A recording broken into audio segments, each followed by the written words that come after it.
Kami dari kelompok 7 menjelaskan tentang pengertian dan ciri-ciri hak asasi manusia yang ada di Indonesia. Berikut adalah ulasan dari kami. Hak asasi manusia merupakan hak mendasar yang dimiliki setiap manusia dan melekat pada dirinya tanpa batas. Konsep HAM pertama kali lahir pada tanggal 10 Desember 1948 pada saat PBB memproklamirkan Deklarasi Universal HAM. Deklarasi tersebut berisikan 30 pasal yang setiap pasalnya memaparkan tentang hak dan kewajiban umat manusia. Bertepatan dengan hari deklarasi tersebut, tanggal 10 Desember dijadikan sebagai perayaan HAM di dunia. Pengertian hak asasi manusia menurut para ahli John Locke. Pengertian asasi manusia menurut John Locke yaitu adalah hak yang diberikan secara langsung oleh Tuhan dan bersifat kodrati, yakni atas hidup, kebebasan, dan hak untuk memiliki. Yang kedua yaitu dari Profesor Kuncoro Purwakanoto. Pengertian HAM menurut Profesor Kuncoro yaitu suatu hak yang bersifat mendasar yang dimiliki oleh setiap manusia sesuai dengan kodratnya dan tidak dapat dipisahkan karena bersifat suci. Yang ketiga, menurut Ian Matterson. Menurut Ian Matterson, HAM merupakan hak-hak yang melekat pada setiap manusia dan tanpanya mustahil manusia dapat hidup. Kemudian ciri-ciri daripada hak asasi manusia yang akan dijelaskan oleh rekan kami yang bernama Wisnu Anggoro dan Muhammad Alif Ridwan Sekondo.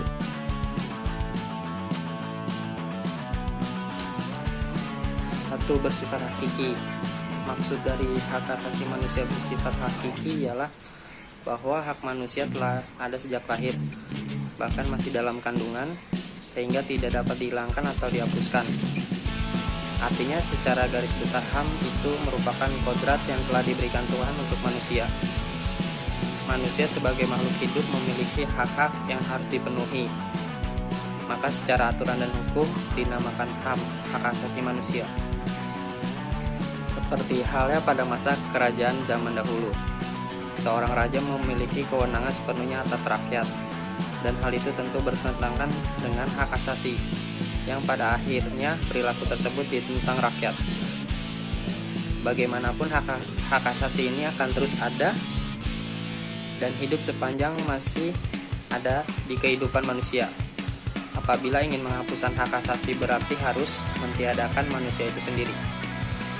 Yang kedua, HAM bersifat universal. Ciri-ciri HAM yang kedua ialah universal. Artinya universal sendiri adalah menyeluruh dan berlaku di setiap negara terkecuali. Berbeda dengan hak-hak yang lain, hak asasi tidak terbatas oleh tempat, ruang, dan waktu.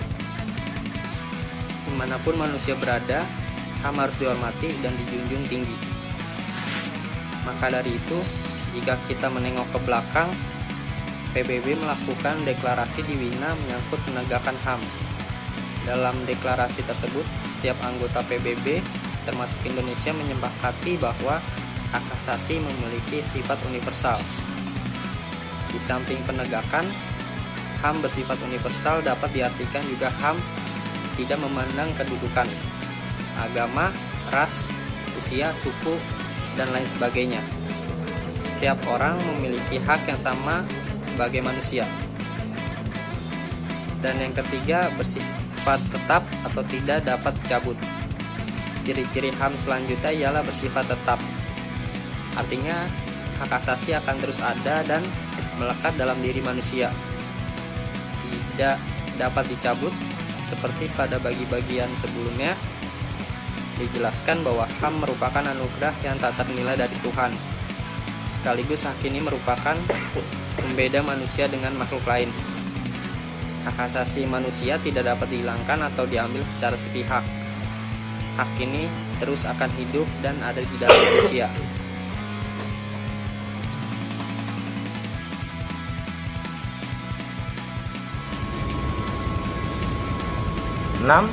HAM bersifat kodrati.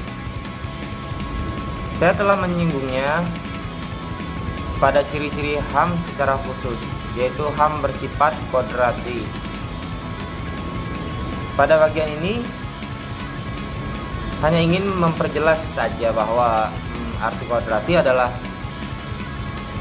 suatu keadaan yang sudah ada dan tidak dapat ditawar, tidak dapat dihapus atau dihilangkan, dan sudah melekat dalam diri manusia. Maka apabila ada sebagian kelompok orang atau manusia yang ingin menghapus hak asasi, tentu tidak akan bisa, karena hal ini sudah melekat tanpa dipinta, bahkan sudah menjadi ciri bagi manusia. Poin 7, HAM harus dihormati dan dijunjung tinggi. Apabila kita berbicara soal HAM, maka bagian tersulit adalah di penegakannya. Mengapa bisa disebut sulit? Sebab manusia selalu memiliki keinginan berkuasa atas orang lain.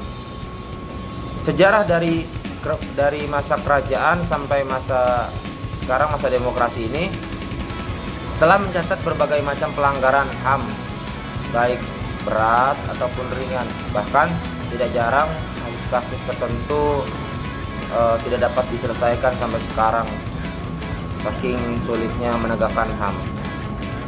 Supaya HAM dijunjung tinggi dan dihormati, maka di setiap negara dibuatkan aturan, bahkan dimasukkan ke dalam perundangan, termasuk di Indonesia.